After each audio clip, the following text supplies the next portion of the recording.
The federal government denies talks with social media companies to throttle accounts, directly contradicting Public Order Emergency Commission evidence. Today's story of catching the federal government in yet another lie was made possible thanks to your generous crowdfunded donations to our Access to Information and Research Fund at rebelinvestigates.com.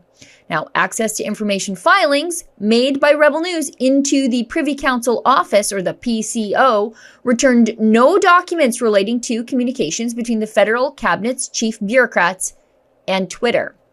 However, the evidence submitted by the government at the Public Order Emergency Commission shows that such talks occurred at least once.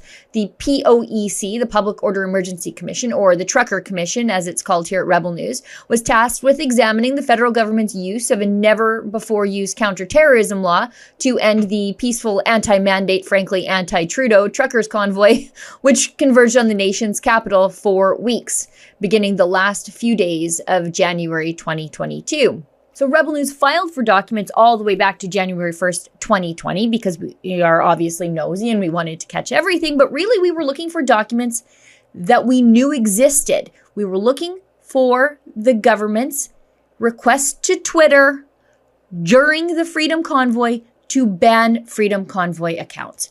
Rebel News became aware of the records requested through the government's own evidence submitted at the POEC. However, according to the PCO, a thorough search of the records under the control of PCO was carried out on your behalf.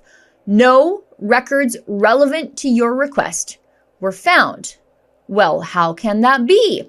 Communications records submitted to the POEC indicate that the Privy Council office was pressuring social media companies, including Twitter, to remove content the Liberals considered objectionable. A February 1st, 2022 ministerial update provided to Cabinet included a note from Mike McDonald, the PCO Assistant Secretary to the Cabinet on matters of security and intelligence. That note read, PCO, so Privy Council Office, the people I just asked for documents, did another check-in with Facebook, Google, Twitter, Reddit, TikTok, Microsoft.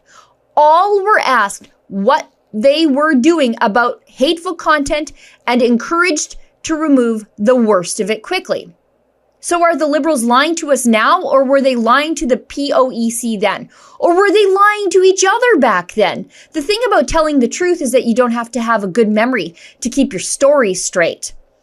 Rebel News has, of course, filed an appeal of the denial of the access to information documents. The Liberals already offered evidence that these documents exist. I want them, and the public is entitled to know who and what the Liberals wanted to censor and why. For Rebel News, I'm Sheila Gunn-Reid. If you would like to contribute to cover our research costs, including filing an appeal to get access to these documents that we know exist, please consider making a donation at that special website, rebelinvestigates.com. And thank you, as always, in advance to everybody who makes this important accountability work possible.